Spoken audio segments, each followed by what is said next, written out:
One of the students in my video boot camp asked me recently, how do I foster engagement in my videos?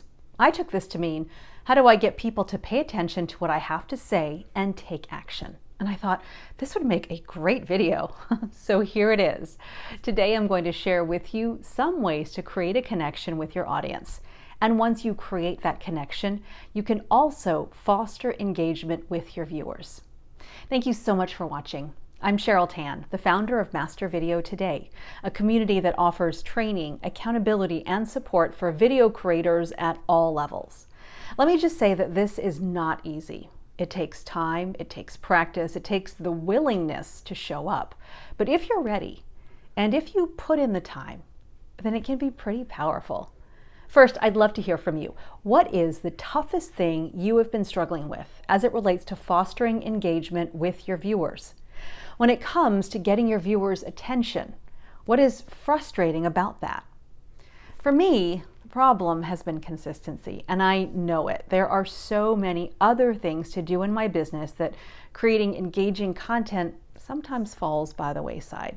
But I and you have to remember, if it's valuable content, then it's worth it for us to create it. So let's create consistent content together. Subscribe to this channel if you want weekly strategies that can help you incorporate video into your business. Click the subscribe button and the bell icon, and you won't miss a thing. If you want a simple guide that takes you step by step to get started with your equipment setup, your studio design, your lighting, I'll tell you how you can get my Getting Started with Video guide at the end of this video. Now, ways to foster engagement in your videos. Step number 1. Speak to one. This is counterintuitive, I know it. You want to grow an audience of a lot of people. But I mentioned at the beginning of this video that I created it because one of my students asked the question. I know automatically at least one person wants to see it, and I'm creating this video for her.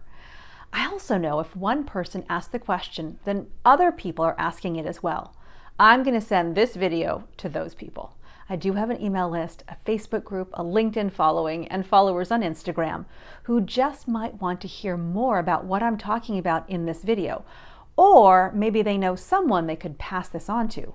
They have my permission to share this video with anybody. And this leads to step number 2. Ask some questions.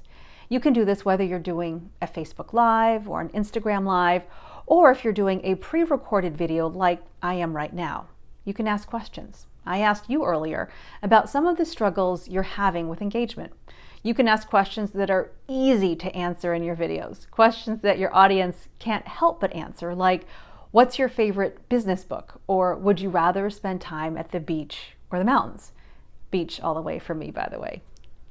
The next step is to make it easy for people to engage with you.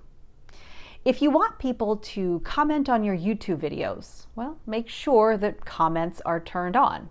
Or if you want people to comment in the chat of your webinars, make sure they know how to do that. Or if you want viewers to email you, make sure you say the email and put it up on the screen. For example, feel free to email me at cheryl@cheryltanmedia.com. Let me know you saw this, and you can share your video engagement questions there. I'll write back. See what I did there? Give your viewers time to respond, make it easy for them, and they just might do it. And that is the beginning of a relationship. The next step is be passionate. When you're sitting in front of the camera, it's definitely not easy to focus on anything but the camera. And you may not be thinking about your energy levels at all. You're definitely not thinking about raising your energy levels. But the camera flattens you out, as I talk about in this video, how to look and sound better on camera. Your energy will energize the people watching, so increase it and you'll have a more engaged audience. They will feed off of your energy. The next step is to show up consistently.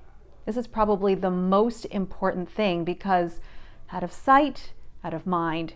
If you say you'll show up in your Facebook group for a weekly live, set the date and let your community know to expect it, and show up.